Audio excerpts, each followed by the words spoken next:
धृतराष्ट्र उवाच धर्मक्षेत्रे कुरुक्षेत्रे समवेतायुयुत्सवः मामका पाण्डवाश्चैव किम् अकुर्वत সঞ্জয়। অনুবাদ। ধৃতরাষ্ট্র জিজ্ঞাসা করলেন, হে সঞ্জয়, ধর্মক্ষেত্রে যুদ্ধ করার মানুষে সমবেত হয়ে আমার পুত্র এবং পাণ্ডুর পুত্রেরা তারপর কি করল? তাৎপর্য: ভগবত গীতা হচ্ছে বহুটন পঠিত ভগবত তত্ত্ববিজ্ঞান, যার মর্ম গীতা মাহাত্ম্যে বর্ণিত হয়েছে।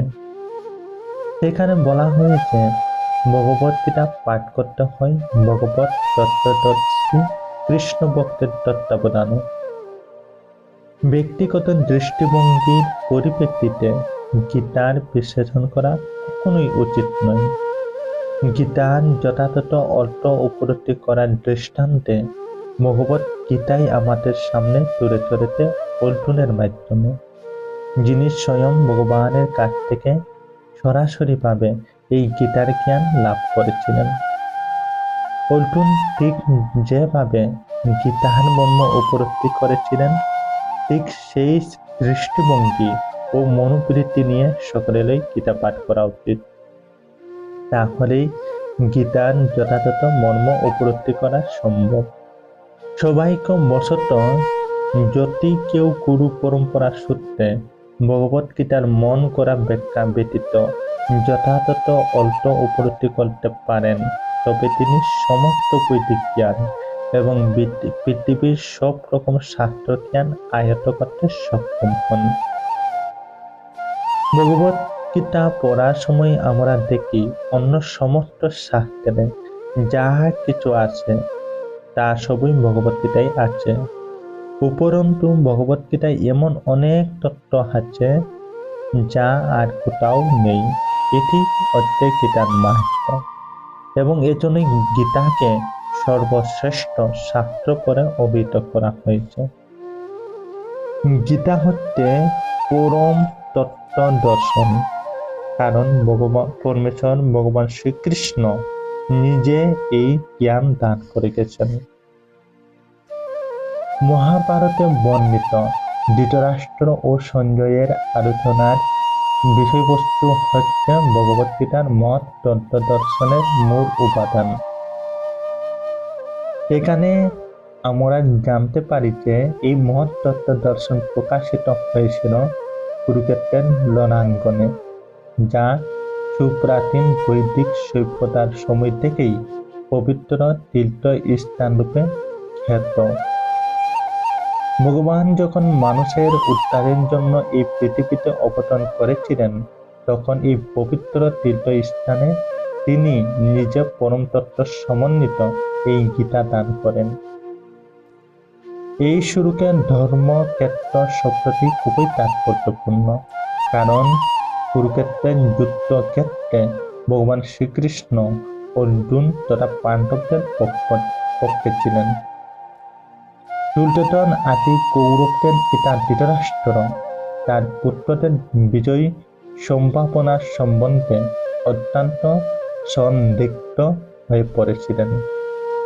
ধৃতরাষ্ট্রের দৃষ্টিতে তাই তিনি সঞ্জয়কে জিজ্ঞেস করেছিলেন, আমার পুত্র ও পাণ্ডুর পুত্রেরা তারপর কি করল?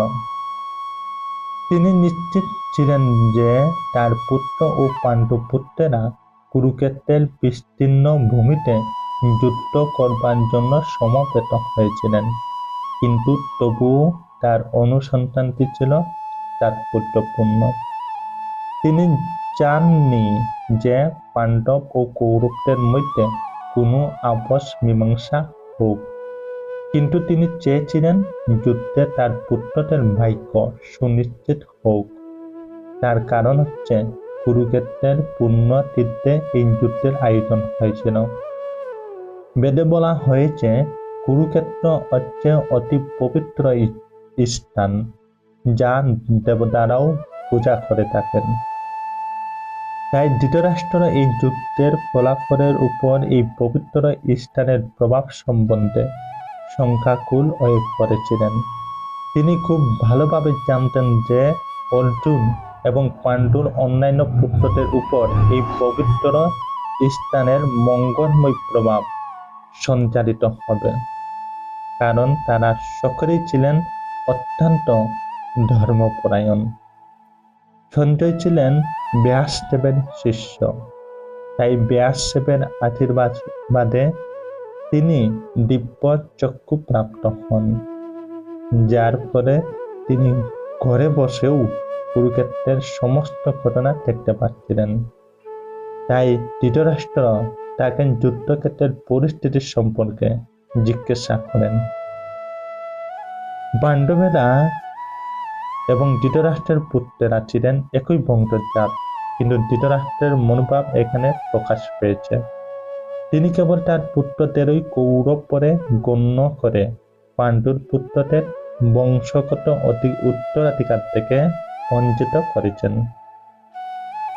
এইভাবে ভ্রাতুর পুত্র বা পাণ্ডুর পুত্রদের সঙ্গে সম্পর্কের মাধ্যমেই ধৃতরাষ্ট্রের বিদেশ দৃষ্টিভঙ্গি হৃদয়ঙ্গম করা যায়।